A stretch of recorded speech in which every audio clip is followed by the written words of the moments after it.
abortion rights, so I fight for Kamala Harris. Israel and Iran-backed Hezbollah fighters on Sunday had their biggest exchange of fire since conflict broke out in the region 10 months ago. It is incumbent on all parties in the region to work towards de-escalation and stability. Hello, everyone. I'm Major Garrett in Washington. Welcome to America Decides. 71 days until Election Day, because I know you're keeping track at home, and as a result, both candidates are, not surprisingly, hitting the road this week. Today, former President Trump made a visit to Arlington National Cemetery to mark 3 years since the Abbey Gate bombing in Afghanistan. And Trump delivered remarks to the National Guard Association in Detroit.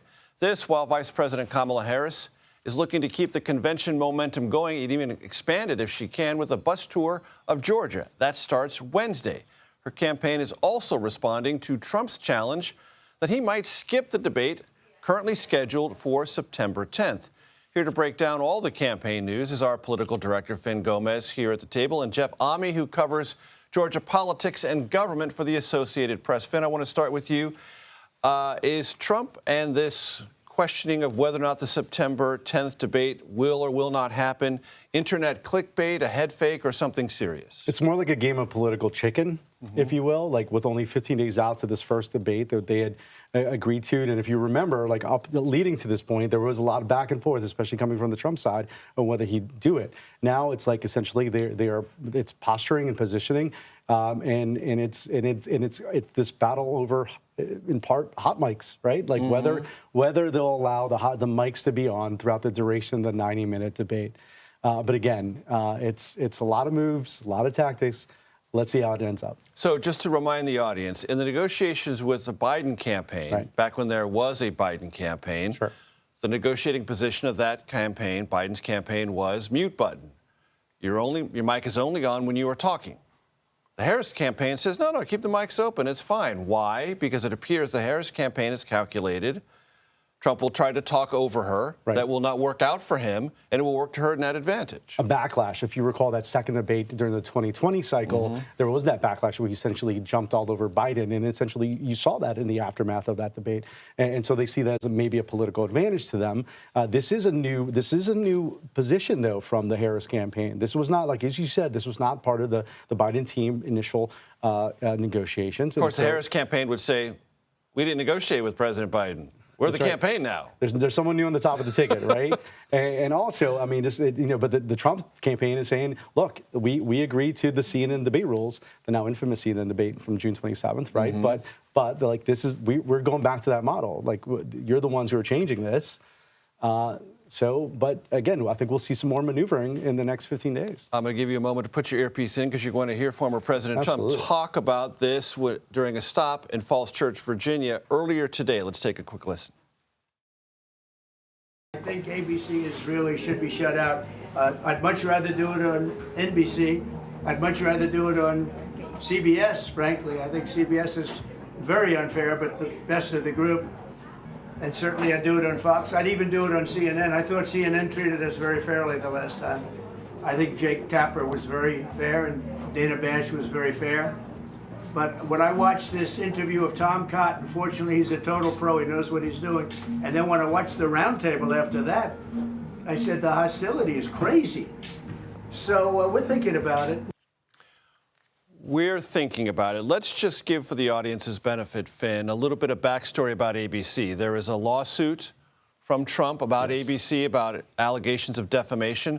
There is also this stirring cauldron in the conservative echo chamber about Dana Walden, a senior Disney executive who oversees the news division within Disney, longtime friend of Kamala Harris's. Her husband and Doug Emhoff, even longer friends. They're close. And this is like, well, how can that possibly be, this objectivity? Would ABC be fair?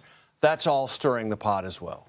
Yeah, I mean, and he did. Look, Trump went after, ABC News after Sunday, after that, after their Sunday show, and this week, and I think part of it is that. I mean, he feels like he's getting an unfair look by them. I will say that I think that CBS News has the best debates, hands down. I'm biased here, but I do think we do offer the best debates. Quite agree. And we do have a big VP debate coming up. But look, this thing's going to happen. It's going to happen on September 10th, and it's going to happen on ABC. And all this is, it seems to me, just a lot of razzle-dazzle to try to get some headlines. I want to bring in Jeff Ami. Political game of chicken. Who covers politics and government in Georgia. Jeff, I want to talk to you about something that's happened this afternoon relative to the potential ballot status of RFK Jr., Jill Stein, and Cornel West. What's the latest in Georgia on that, if you can?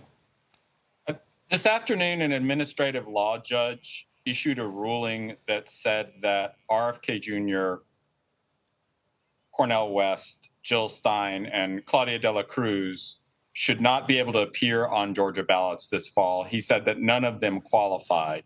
This is not the final word. These are findings that go ahead to Secretary of State Brad Raffensperger, who then must make his own final ruling. That has to happen pretty quick. Georgia is going to send out military and overseas ballots beginning September 17th. Raffensperger's office told me today that they're going to rule on each of these candidates as quickly as they can.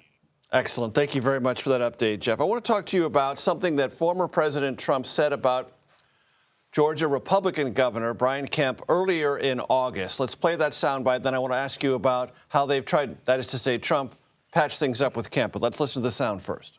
And Brian Kemp, your governor, who I got elected, by the way. If it wasn't for me, he would not be your governor. I think everybody knows that. He's a very disloyal person, isn't he? Very disloyal. But these two are doing disloyal. Jeff, what's the status, as best you can tell, of the Kemp-Trump relationship now? It seems like it's gotten a second look. Brian Kemp, for his own reasons, needs to be a loyal supporter of the Republican ticket this fall. Brian Kemp has future political ambitions. That could be U.S. Senate in 26, could even be running for president in 2028. And none of that may happen if he is seen to abandon Donald Trump and leave him to flounder in Georgia. So for Kemp's own reasons, he has declined to basically play the feud with President Trump. And so last week, as most of the nation was watching Vice President Harris give her acceptance speech, Brian Kemp appeared on Fox News and said some nice things about Donald Trump. And then Donald Trump posted on social media that he was happy with Brian Kemp and that basically all was forgiven. So what that seems to say right now is that Brian Kemp will be providing some level of assistance to try to help Donald Trump win Georgia's 16 electoral votes. But that honestly was the situation even before this exchange of niceties last week. Right. Brian Kemp had never really altered his position that he was going to support the Republican nominee and that he was going to do what he could to get Donald Trump elected. Jeff, let me talk to you about the ground game in Georgia. When I spoke to Governor Kemp in Milwaukee at the Republican National Convention, he said he didn't think the Trump campaign was sufficiently well organized on the ground in Georgia and thought that they really had some catch-up to do. It appears now that the Harris-Walz campaign is enjoying a bit of momentum in Georgia, as it is elsewhere, organizing on the ground. How would you assess the two campaigns at this stage? The Democrats have been telling us for months that they are going to out-organize the Republicans. It is not really clear. I do continue to hear from Republicans that they are worried about this. I mostly hear from Republicans who are close to Brian Kemp that they're worried about this. Kemp was seen as having an excellent ground game, especially in his 2022 reelection, where he pretty handily beat Democrat Stacey Abrams. And so there's some question of basically whether Brian Kemp is going to give the keys to the car to Donald Trump and give him the benefit of his organization statewide. For that to happen, beyond the question of whether Brian Kemp and Donald Trump are getting along, I think it's a question of money, because that kind of statewide organizing costs millions of dollars. And I'm just not sure whether Brian Kemp is going to spend out of his own pocket, out of his own political resources, the kind of money that's needed to stand up an entire statewide organization.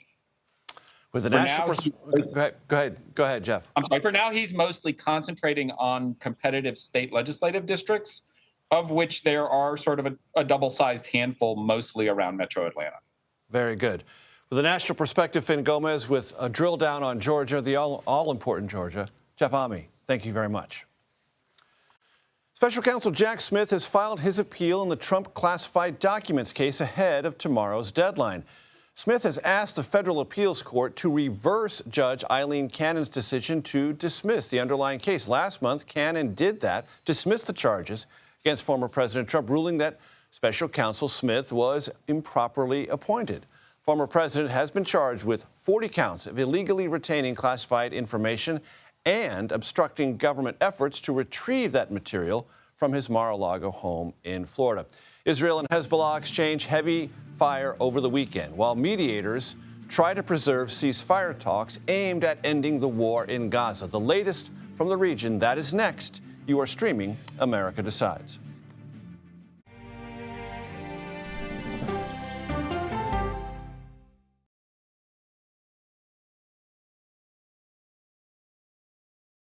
These are the stories 1, 2, 3, go! Of we, the people. We're trying to generate our own hope. It's a huge deal. I'm enabling them to feel valued. Eye on America. Weeknights on the CBS Evening News with Norah O'Donnell. I had progressively fallen deeper into the world of online sports betting. The risk is the rush. What do you think is driving the spike in popularity? I think it's legality. If it's legal, I'm going to use it. There are ways to bet when you are 18. We've created an epidemic of child gambling. You can't walk into a male dormitory in a college campus without sports betting happening. It's America's most neglected problem. I used sports betting as a way to escape, when in reality, I'm choosing self-destruction. Whatever I had left, it was gone. The purpose of the industry is to get you to play to extinction. And that means until all your money is gone. Go to the ends of the earth. Reach for the stars. Yeah, I just took off. That kind of thing. Oh, that's pretty good. Because there's always something new under the sun on CBS Sunday morning. America Decides is your place for fact-based, unbiased reporting. At the White House, at the Capitol, on the campaign trail. What do you say to those in your party? Any cracks in the Republican Party? Our reporters and our anchors travel the country talking to voters like you about the issues that matter most. Immigration is really a factor right now that are going to be driving your decisions.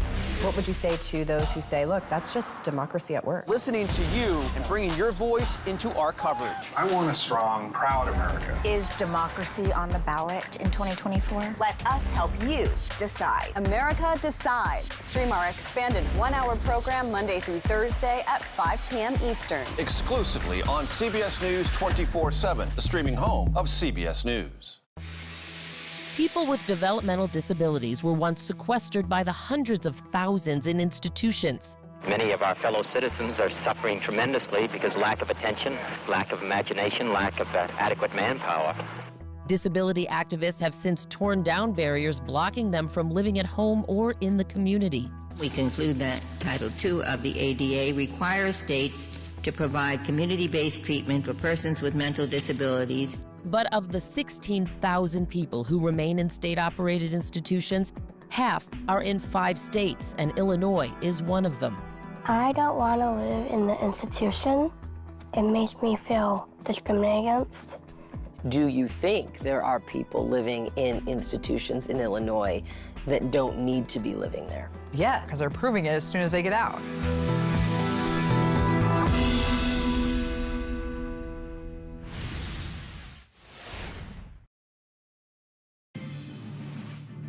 Welcome back to America Decides. Over the weekend, there was yet another escalation of violence in the Middle East. Israel and the Iranian-backed militant group Hezbollah had their largest exchange of fire since the war in Gaza broke out. According to the Israeli military, the IDF lost 1 soldier and killed 6 members of Hezbollah. The strikes ended by mid-morning Sunday. Both sides assert that they only aimed at militarily relevant targets. CBS News foreign correspondent Imtiaz Tayeb joins us live from Tel Aviv. Imtiaz, catch us up. What is the latest right now?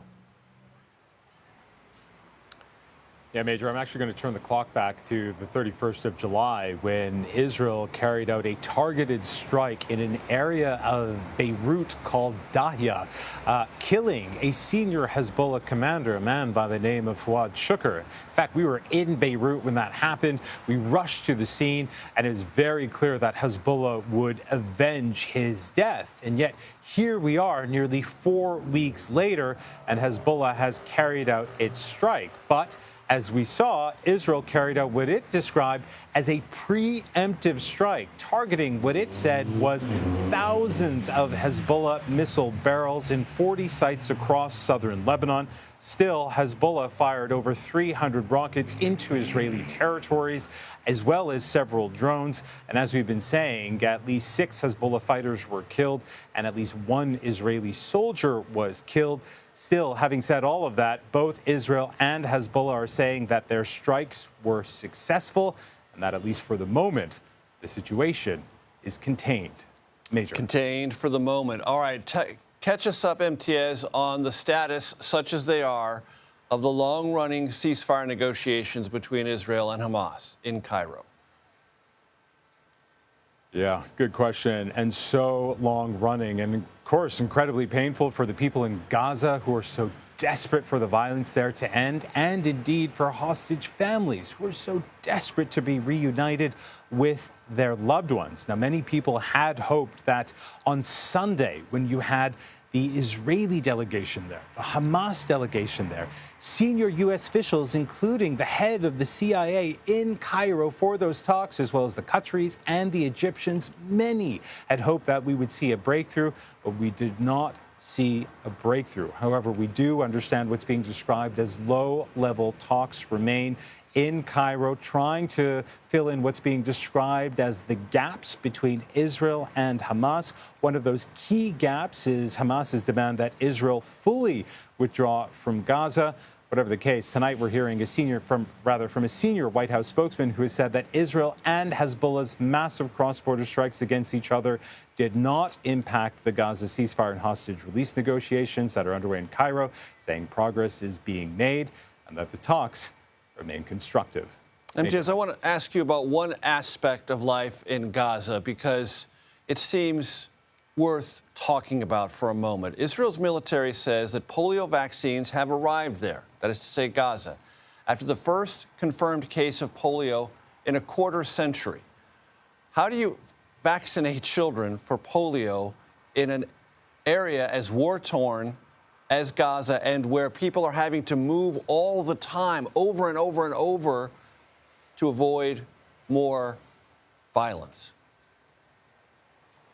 Yeah, it's such an incredibly important point that you make, Major, and the short answer is aid agencies don't have an answer to that. In fact, all they've been doing is asking Israel to pause the violence so that they can distribute these polio vaccination. In fact, we understand that in the last 24 hours, aid agencies in Gaza have received over 1 million vaccinations, which would be enough for all the children in Gaza. Think about it, Major. There are over 1 million children in Gaza who have essentially been living under frankly, terrible conditions. But we do understand that there has been at least one confirmed case of polio affecting a 10-month-old baby boy who is now paralyzed from his left leg downward.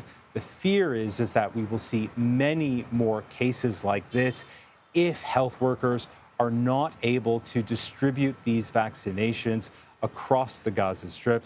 And as we've been saying, the violence there continues. In fact, over this weekend alone, over 200 Palestinians have been killed in Israeli strikes.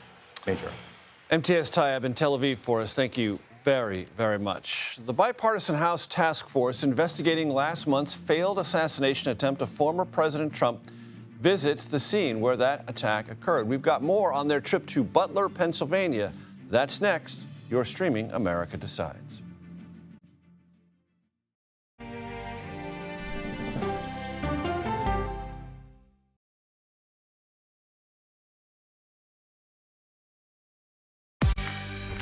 On our places. That's right, shiny faces. When you wake up in the morning, we want to be your go-to team. Nate has one of the quickest minds I've ever seen. Tony has a way of making people feel comfortable. Gail has this unbelievable knack to ask the question that you're asking at home. I've been told I could talk to a tree, and that's pretty much true. I don't go to work in the morning. I go for coffee with my two good friends, and we talk about the world. Your morning routine just got better. CBS Mornings, weekdays at 7. It didn't seem like anything could happen, because nothing ever happens in East Palestine, but it did. Authorities released toxic fumes from 5 derailed train cars. Resident, please evacuate. Acute bronchitis due to chemical fumes. Did you ever have these problems before the derailment? No, ma'am. This neighborhood's not safe no more. We can assure the community that there's not vinyl chloride entering their communities. Then why are there so many people feeling these various symptoms of bloody noses or difficulty breathing, bronchitis? That's a hard question to answer. We're talking about one of the most blatant releases of a mixture of some of the most toxic chemicals that we've seen in America. I feel like now I have a duty to warn other communities. If my daughter has to watch me die of cancer, at least it saves someone else.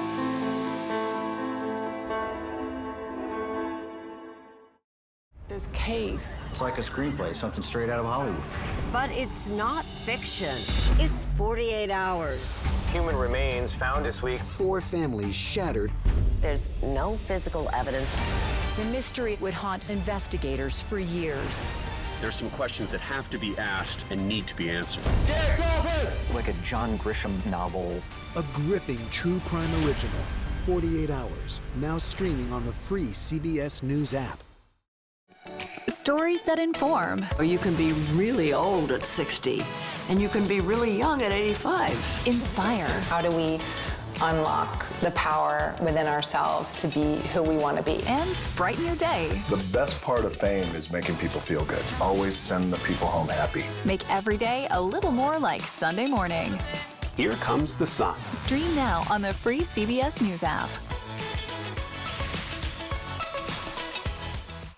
Hello, everyone, and welcome to our Dragon capsule here in space. Sightseers in space, the thrill of a lifetime. Seeing the Earth from space, it was so exhilarating. But the risks that come with the territory. There have been 4 fatal accidents. That's a 1% fatal accident rate. Might make you look before you launch. If you had 1 out of 100 airplanes falling out of the sky, we'd have a public crisis. Space tourism, now streaming on the free CBS News app.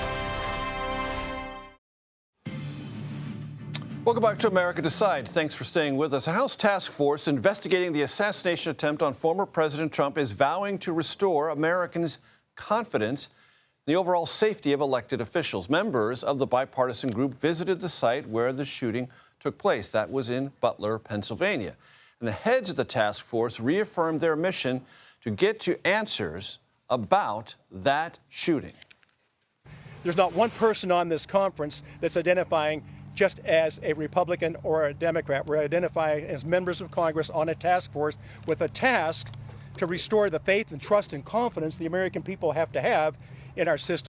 That you don't have to be a Democrat or a Republican or an unaffiliated to say that there's no room for political violence in America. Scott McFarland joins us from the White House. Scott, what is the takeaway from today's visit to Butler, Pennsylvania, or is there one? Yeah, a few of the top lines here, Major, is how far and wide this congressional investigation has gotten already. They've been briefed by the FBI. They've talked with the Secret Service. They've interviewed local police, state police that were part of the response. And they now have sights set on interviewing rally-goers, people who attended that event. And they have talked about possibly issuing subpoenas, a power which Congress has given them, as they continue this investigation. Now, there are several investigations, Major, into July 13th. The Secret Service has its own internal review. The FBI is lead in the probe. But Congress set up this task force, which has 2 distinctive characteristics. First of all, it must release publicly some amount of its findings, some final report. It has to do so by the end of the year, before this Congress ends. And typically, Congress is, to put it charitably, Major, an imperfect vehicle for investigations because they often have partisan stripes to them. But this one has so far been different. The group that spoke before reporters in Butler, Pennsylvania today had Democrats and Republicans working collaboratively, speaking collaboratively, congenially, and they, at this point, have given off the image of a true bipartisan commission. What are they still curious about, Scott? What are the questions they're looking for answers to? Well, some of this is the same baseline question we all have, the FBI and Secret Service have. How can something so significant go wrong in such a high-profile place? Why was the higher ground not accounted for? Why was that building's roof left exposed and vulnerable? They have the same questions about Secret Service protocols, whether they should have used the drone, talked better to local police. But Congress, of course, has a different role. Congress is in charge of funding Secret Service, of authorizing Secret Service missions. They may be looking into what type of resources need to be available in the future. Congress would be the ones to make it available, and also potentially, Major, to authorize changes to Secret Service missions. They do control the purse strings, which makes their investigation uniquely important. As you well remember, Scott, in the immediate aftermath, there was some conversation about whether there had been requests from the Trump campaign for additional Secret Service resources, whether those got all the way up to the chain of command. Were they affirmed? Were they denied? The Secret Service issued a couple of conflicting statements about that. Is the committee, the bipartisan committee looking into this, is that at the upper level of their areas of curiosity still? We know members of Congress are interested in that, and it brings up an interesting issue, and one thing that has sprouted from this committee that maybe some people didn't expect. Louisiana Republican Clay Higgins, a deep devotee of Donald Trump's, is a member of this panel and issued his own unilateral standalone report of findings last week, which questioned the FBI and somehow the FBI has handled its role. Other members of the task force would not comment on Mr. Higgins' report when we asked them, and Mr. Higgins was among the very few who was not at that microphone today. So let's see what questions all of the task force has versus what questions some of the task force has, and how long they can remain, at least relatively speaking, politically cohesive. And just to double back on this, Scott, the intent is to have something for the public to consume by the end of this calendar year? That's right. These special committees set up by the Congress have to finish their work before the Congress ends, which, of course, is January 2nd, January 3rd, 2025. So their final report would have to be issued before then. If you recall, the House January 6th Select Committee issued its final report with just hours remaining in that Congress at the very start of 2023. Scott, before I let you go, the Secret Service has placed at least 5 agents who were there on Butler, Pennsylvania on administrative leave. Is that of concern to this committee? Was it something discussed today? It's a concern among some Republicans in Congress who say that if it's going to be administrative leave, if there's going to be some action taken against those responsible or those under review for being responsible for July 13th, that should have happened immediately. It should have happened promptly, not 6 weeks later. Haven't heard a lot of criticisms from Congress that anybody would be put on administrative leave during a review. Scott McFarlane at the White House with all the details. Thank you so very much. Will they or won't they? Debate, I mean. As the presidential campaign spar over whether microphones should or should not be muted, our political panel will weigh into this super heavy issue when we get back. And there'll be other campaign news. You're streaming America Decides.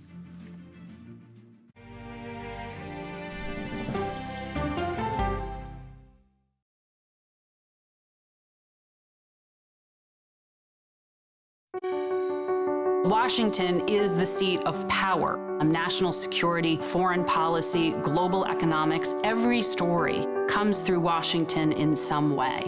We bring some of the most powerful voices in America to the table. We don't just ask the questions, you have to go deeper. We try to understand what's at the heart of the issue we're talking about, to then come forward with solutions. Face the Nation on CBS. The justices ruled that Harvard and the University of North Carolina violated the Constitution. In the aftermath of the Supreme Court decision to end affirmative action in college admissions, uncertainty sets in for some students of color. Affirmative action really gave us an equal opportunity. CBS Reports explores the historic decision and what it means for those chasing an opportunity to change their lives. I knew that college was the ticket to break this cycle. The end of affirmative action, now streaming on the free CBS News app. America Decides is your place for fact-based, unbiased reporting. At the White House, at the Capitol, on the campaign trail. What do you say to those in your party? Any cracks in the Republican Party? Our reporters and our anchors travel the country talking to voters like you about the issues that matter most. Immigration is really a factor right now that are going to be driving your decisions. What would you say to those who say, look, that's just democracy at work? Listening to you and bringing your voice into our coverage. I want a strong, proud America. Is democracy on the ballot in 2024? Let us help you decide. America Decides on CBS News 24/7. Stream our expanded one-hour program Monday through Thursday at 5 p.m. Eastern. An original documentary from CBS reports. AI is among the most world-changing technologies ever. Curing diseases, scientific breakthroughs, making lives better. They can help us with medical discoveries, scientific discoveries, doing better agriculture, having cures for things like Alzheimer's. It's also going to really transform the way we work. The uplifting potential of artificial intelligence is limitless. It gives you a friend, somebody to chat with 24/7 that is non-judgmental. He makes me feel loved and desired. And so are its downfalls. The problem with all this AI is that it's unpredictable and uncontrollable. The choices we make now will have lasting effects for decades, maybe even centuries. The ChatGPT revolution, now streaming on the free CBS News app.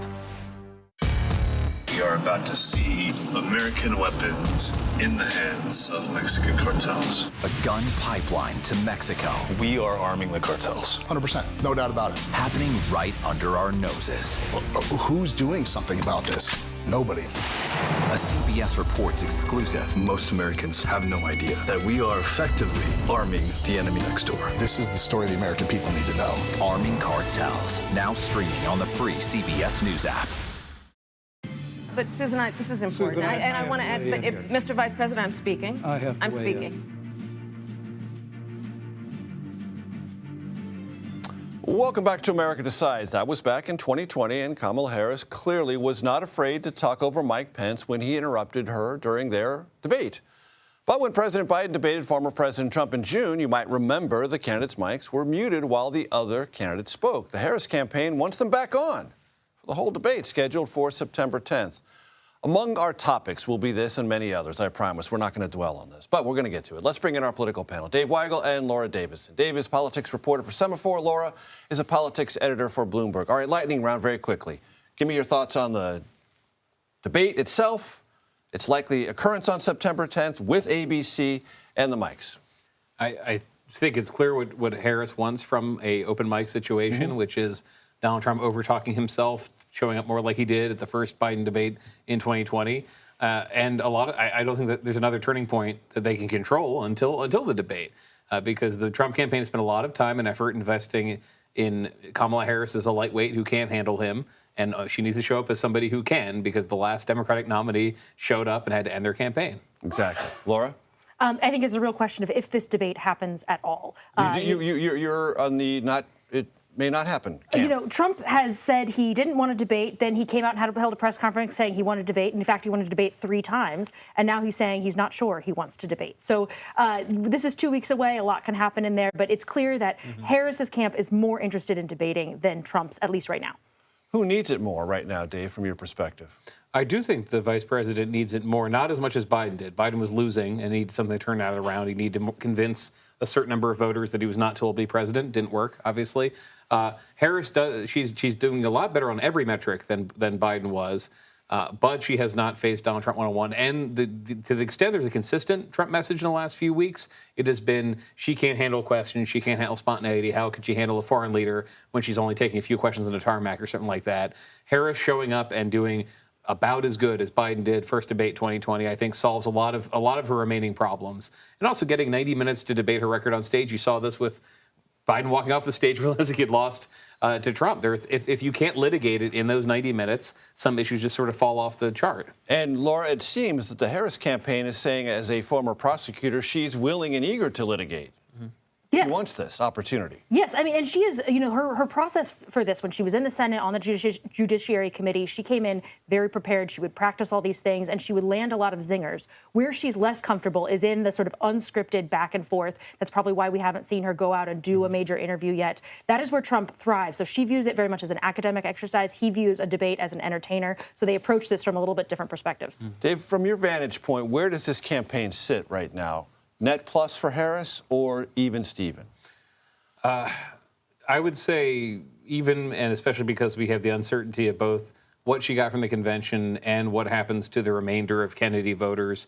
If you're the Trump campaign, you're very talking to them today, very confident that that got you the margin in Pennsylvania at the moment that would put you ahead there, got you the margin in North Carolina, that they still think they've got as of today, a map that's just over 270 and Democrats don't, but very close. And they made a lot of decisions for quite a long time based on the assumption that it was going to be Joe Biden and that before Harris is switched, that he was doomed. And you can see they're the people readjusting a lot now, where Democrats are not. They're the ones who have to deal with a new front in the Sun Belt, North Carolina, Arizona, et cetera. They feel that they're winning in that, but they were dominating in that a month ago. Laura, your sense of the campaign as it sits right now? They're not sure what their messaging is. The Trump campaign is not sure what their messaging is. You see Trump out there doing a lot of personal attacks against Harris, going after her race, her gender, her intelligence, and he's saying in public, my advisors are pleading with me, not to go on these personal attacks, but and then he literally polls his audience and says, do you want me to go with the personal attacks? Do you not? And he gets bigger cheers when he wants to, for going on these personal insults. So this is where you see sort of the tension between where the campaign wants him to be. So they're setting up all these events to talk specifically about the economy, about the border, about migration, but still he's veering off script and talking about the late great Hannibal Lecter, electric boats and sharks and other things that they'd prefer him not go there. Where do you come down on this meta question? Who's the incumbent and who's the challenger in this race, Dave? It's a great question because they're both getting away with some sort of reintroduction right now. Right. Harris more so. Harris, and Democratic polling backed this up before they switched candidates. For whatever reason, a lot of voters don't associate with her with everything Joe Biden did. That she had an opening on inflation, which she's taken to the frustration of the Trump campaign. The Trump campaign, though, this is a former president who is running as the anti-establishment, break up the uniparty candidate with the Kennedy introduction with Tulsi Gabbard endorsing him today. And these are marginal for a lot of people, but I like the way that Charlie Kirk, the Turning Point USA president who has a show, was putting it is this is now the party of unity, of national unity versus the Democratic uniparty. That's all the deep state Republicans that we don't like anymore. It's Liz Cheney. It's Kamala Harris. All the Bushies, Romney people. Right. Which might be an argument that makes more sense in their space, but it only makes sense because one-term President Donald Trump is still running as somebody who the establishment wants to keep out of power. But I do think Harris has that was clear that Trump would try that. He did that in the whole Republican primary. For this to succeed for even a couple weeks for Harris, I think is a little bit surprising. Who's the incumbent? Who's the challenger from your vantage point? When you ask voters, people know Trump way more than they know what Harris is about. That, of course, has positives and negatives. Of everybody knows who Trump is, what he stands for. Harris is lesser known, which gives her an opportunity to brand herself. And that's what we saw her do last week at the DNC. This is what we see Trump sort of trying to figure out how to brand her, what names to call her. He landed, I think, on Comrade Kamala. But that was after, throwing out a bunch of stuff that was not really sticking to the wall. And even still then, he has to really kind of explain that. He hasn't really been able to land the zingers in the way he's wanted to, giving Harris now, 5 weeks to go out and make a case to voters. Dave, there's a headline in the New York Times this weekend, joy is not a strategy. Mm-hmm. But joy is part of the zeitgeist. And clearly in Chicago, you two saw this. The idea was politics can be different, can feel different. And if you want different and feel better, go this direction. Mm-hmm. Is that enough? Well, that gets to what you were saying about how they're able to run this campaign. Donald Trump is not the incumbent, but Donald Trump is still commanding people's attention a lot of the time. And for 50-some% of the country, that used to be 60%, but now 50% of the country, that's exhausting. And there are things that would go away if Donald Trump did not run a political party anymore. Is that the most policy-driven argument? No, they have other policy parts of the argument. But that's how I interpret those remarks, is that there is something, material in the electorate that exists because Donald Trump will not go away. We are the party that can make him go away. Maybe it wasn't credible when Joe Biden said it, but it beat this guy twice and it's credible.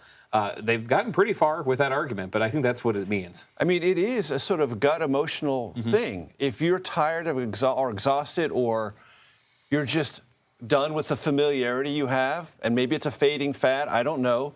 But if you're done with Trumpism, this is an alternative that is fresher, newer. That seems to be a kind of a very simple distillation of the Harris message. Yeah, if like money can't buy happiness, joy can't buy an election, but it can solve a lot of problems. It helps with donors and voters want to bet on a winner, someone they see who has momentum, see a fresh face. So that's why you see the campaign really touting. She's raised, just in the past, month or so, $540 million. That's essentially what it took the Biden 2020 campaign. That was half of what they raised during the entirety of their run. So it's a huge amount of money. They have all these volunteers coming in, and they only have to run for just a little bit over 2 months. You can sustain that in a way that you really can't for 18 months. Laura Davison, Dave Weigel, a pleasure. Thanks so much for being with us. Thank you. A Latino civil rights group is accusing Texas Republican Attorney General Ken Paxton of using election raids to intimidate voters. Next, we'll speak with the head of the largest and oldest Latino civil rights organization in America. You are streaming America Decides.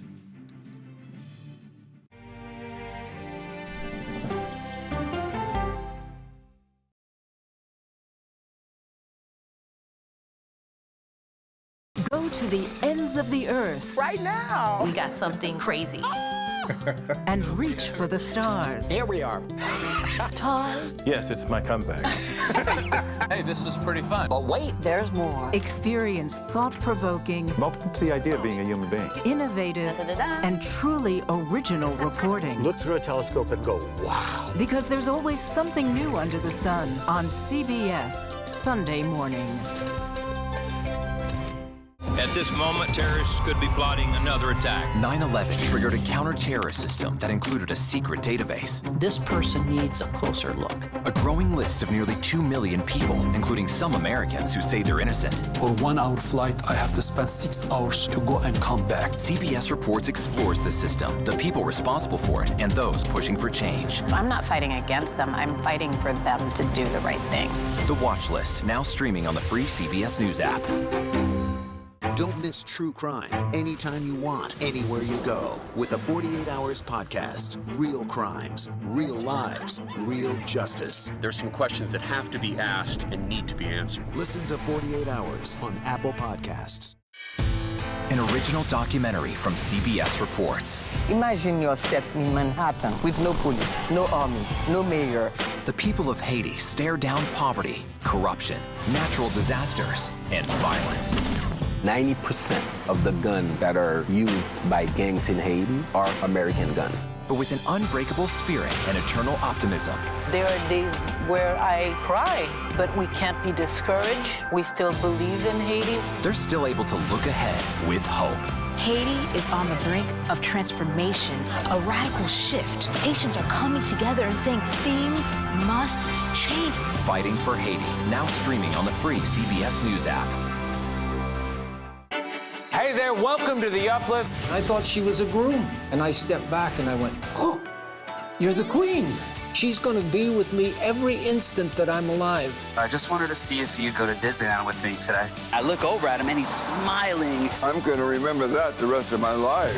They told us when he was going to be born, he was only going to live for 30 minutes. It's really a miracle that he's with us today. The Uplift. Stream now on the free CBS News app. When you wake up in the morning, we want to be your go-to team. On our places, bright, shiny faces. I don't go to work in the morning. I go for coffee with my 2 good friends, and we talk about the world. Your morning routine just got better. CBS Mornings. A CBS News investigation. People looking for love, finding their life savings gone. This could happen to anybody. And sometimes losing their lives. Anything for love. Now streaming on the free CBS News app. Welcome back to America Decides. Latino activists are calling for a federal investigation into a series of raids conducted by the Texas Attorney General's office in an effort to investigate allegations of voting improprieties.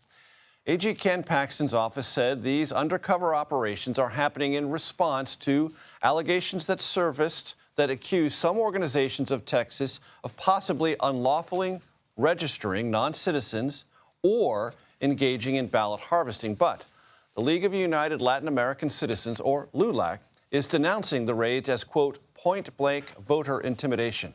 Juan Proaño joins me now. He is the CEO of LULAC. Juan, it's great to see you. Describe what happened in these raids and what raises the highest level of concern for your organization. Good evening, Major Garrett. What we heard on Thursday was very concerning to us. On Tuesday morning at 6 a.m., Lydia Martinez, a 35-year member of LULAC, was served with a search warrant. 7 to 8 police officers entered her home. They interrogated her for over 3 hours, looking for cell phones, computers, documentation relative to her voter registration efforts in San Antonio. And what is the source of the information that led the Attorney General's office to take these actions, so far as you can tell? There are a couple of different narratives that we're hearing, but essentially he's saying that he has started this election integrity investigation over 2 years ago. It seems like it basically goes back to a Republican candidate who lost and basically reported, voter harvesting as the result of that. There was no evidence that was provided at all whatsoever. So these raids occurred because subpoenas were issued, and you're still trying to find out what the source material or the evidentiary basis of those subpoenas was. Is that correct? That's correct. There have been, at least from what we can tell, about 5 different subpoenas issued as of last Tuesday. Unfortunately, it took us about 48 hours to learn of this because the victims in this particular case were told not to talk to anyone about it. They were left without cell phones, without computers. In our case, Lydia Martinez, without her appointment book, which she basically uses to track all of her doctor's appointments, prescription medicine, no way to actually even contact her family. She actually had to drive to a neighbor's home to get help reconnecting with her family.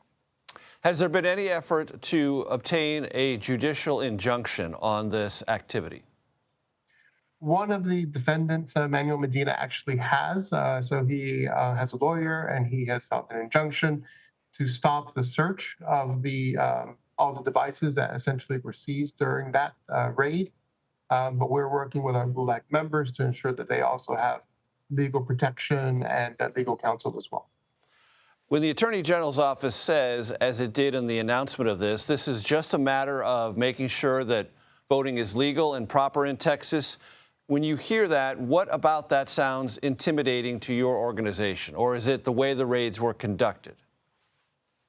It's not just the way that the raids were conducted. This is a pattern that the Attorney General Paxton has actually been pursuing for some time. In early June, he went after the Catholic Charities of Rio Grande Valley, a highly esteemed organization that provides support for immigrants legally in the United States.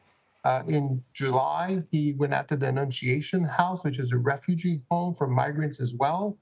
2 weeks ago, he went after over 24 Latino nonprofit organizations that are basically serving the community. They act as the social safety net when the federal government cannot provide for these families. And just last week, he went after community leaders. So our big surprise was essentially that he's gone beyond the pale. He's going after individuals, LULAC members, Latino leaders, civic leaders, essentially in their community that are doing what they should be doing, which is engaging Latinos who are eligible to vote in these elections. Juan, does it tell you anything about the state of play of Texas politically from the vantage point of Republicans that this activity is taking on prominence in the headlines? And how do you believe not only your organization, but those sympathetic with it in Texas are likely to respond? There's been a huge shift in Texas, right? Today, as it stands, there are 12.1 million Hispanics in Texas. That's 39% of the population in the state of Texas. Latinos actually outnumber non-Hispanic whites in the state of Texas. And when you account for Hispanic, African American, Asian Americans, you're talking about 58% of the population of Texas are minorities. Texas is now a majority minority state, and Republicans in control are afraid that they will exercise their vote and they will vote them out of office. Do you believe Texas in the presidential election is actually in play? You know, there are certain specific districts that are absolutely in play, right? And so one of those search warrants was actually on a candidate that's actually running in District 60, I believe. And so there is absolutely no question that this is a voter intimidation tactic. It is an effort to threaten our community activists, our community leaders, and to also chill the Latino vote. We are writing a letter and have written a letter, delivered a letter to the Assistant Attorney General, Kristen Clark, who's in charge of the Civil Rights Division, and we're demanding an investigation. Juan Perano of LULAC, we thank you very much for your time. The battle for big labor as Donald Trump looks to win back union support. A closer look at how both campaigns are vying for members and the support of union leaders. You are streaming America Decides.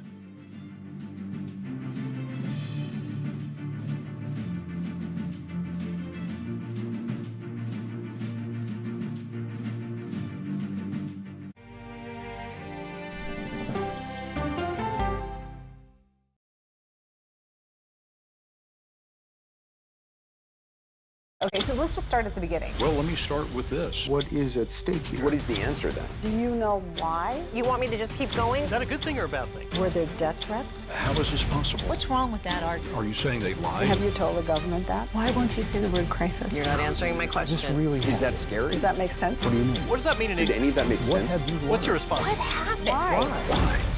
It's time for the CBS News Original 60 Minutes, Sunday on CBS and streaming on Paramount+. There is no more room in our city. New York City is receiving record numbers of migrants. Today, we're going to have more than 500 adults and children come through that door. Tensions rise as shelters reach max capacity. We don't have to take care of them. CBS Reports goes inside a crisis cities and families are facing as they fight to survive. The United States still has that glimmer of hope for people to come here. Fighting for a future. Now streaming on the free CBS News app. An original documentary from CBS Reports. Since you started La Soup in 2014, do you have any sense as to how much food you've rescued from the landfill? We've rescued 4.5 million pounds. I can't even fathom how much food that is. And that's one little person in one little city in America. We're going to call this chicken piccata. We did 450 of these meals today. This is the exact dish that you and I are going to have. Yep. Oh, my God. Is it good? Mm-hmm. Having a plan of how to keep people fed should be in every single city. If we eliminated food waste, could we eliminate hunger? Yes. Eating Trash, now streaming on the free CBS News app. America Decides is your place for fact-based, unbiased reporting. At the White House, at the Capitol, on the campaign trail. What do you say to those in your party? Any cracks in the Republican Party? Our reporters and our anchors travel the country talking to voters like you about the issues that matter most. Immigration is really a factor right now that are going to be driving your decisions. What would you say to those who say, look, that's just democracy at work? Listening to you and bringing your voice into our coverage. I want a strong, proud America. Is democracy on the ballot in 2024? Let us help you decide. America Decides on CBS News 24/7. Stream our expanded one-hour program Monday through Thursday at 5 p.m. Eastern. When people say who's first to get in the morning, that would be me. Morning news matters because it sets the tone for your day, and it's a way of getting you started. Day to day, that first draft of history, it happens right here. We're going to uplift you. We're going to send you out your way. We take you places, we teach you new things, and we make you feel like, you know, it's not all bad. People say to me, you always seem to be having a good time. And you know what? You're right. Your morning routine just got better. CBS Mornings, weekdays at 7. She's a fighter for the working class. And Donald Trump is a scab. Welcome back to America Decides. The Harris campaign was, not surprisingly, quick to spread those words from United Auto Workers Union President Shawn Fain, doing so across their many social media pages. But will advocates like Fain actually help Harris prevent former President Trump from having a strong performance with union households, as he memorably did on his path to victory in 2016? I want to bring in CBS News investigative reporter Dan Kleidman for more. Dan, you have a piece that talks about this. First of all, express for our audience the importance of union households in the blue wall, quote-unquote, states, Pennsylvania, Michigan, Wisconsin. Well, crucial. I mean, and the Harris campaign, I think, believes that the election depends on doing well enough in those states with union households. And all you have to do is look at 2016 when Donald Trump cut into Democratic margins there. Hillary Clinton did not do as well as Democrats normally do. Unions are a staple of the Democratic Party. Those few percentage points, particularly in the blue wall states, Michigan, Pennsylvania, and to some degree, although a lesser extent in Wisconsin, that was the whole ball game. And then Joe Biden bounced back in 2020 with the union voters, and he won those three states. So they are absolutely crucial in 2024. Harris campaign knows that. They are focused like a laser on union voters. And the President Biden likes to describe himself as the most pro-union president in American history. Based on your reporting, what does the Harris campaign believe her image is within union households? As strong, nearly as strong, or she has some work to do compared to President Biden? You know, right now, the polling looks like there's roughly parity between what she has now and what Joe Biden had in 2020. But, you know, that may just be because she's been part of that administration. I think she's going to have to do a lot of work to maintain that and perhaps even gain on it. Joe Biden worked for decades to cultivate that image as Scranton Joe. And he has that middle-class background that helped him connect with union voters, their aspirations, and their plight.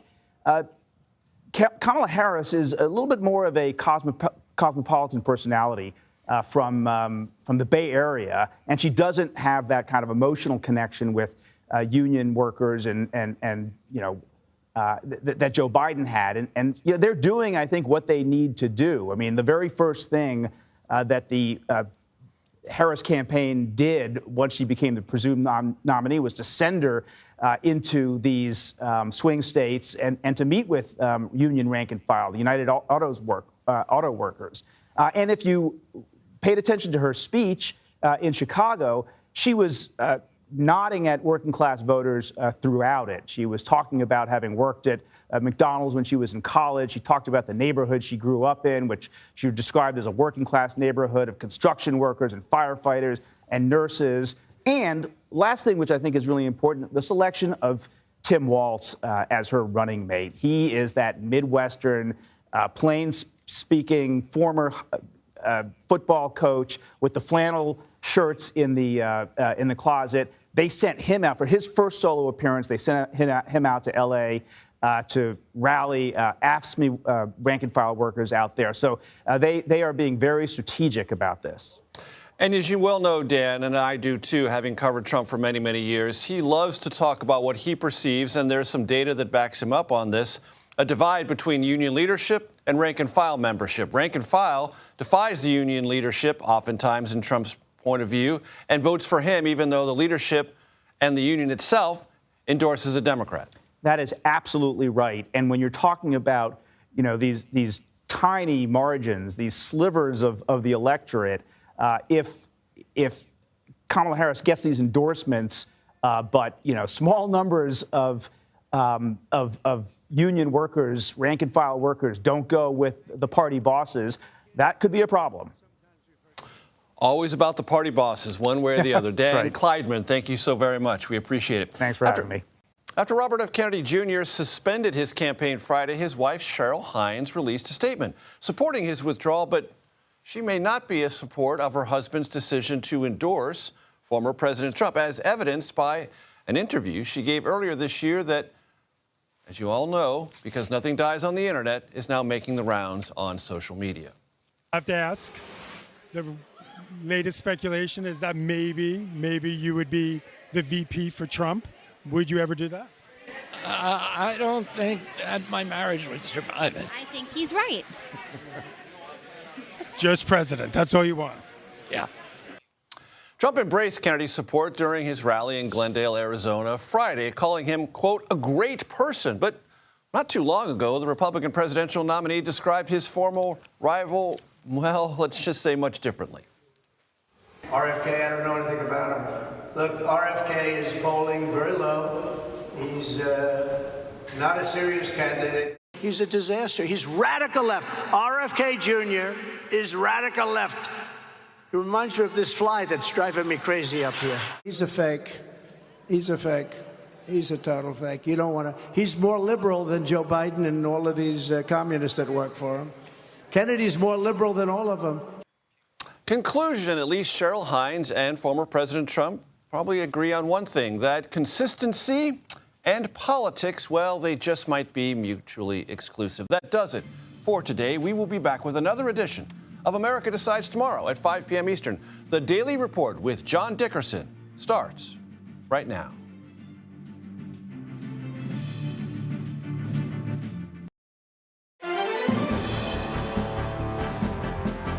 Welcome to the Daily Report for August 26, 2024. I'm John Dickerson.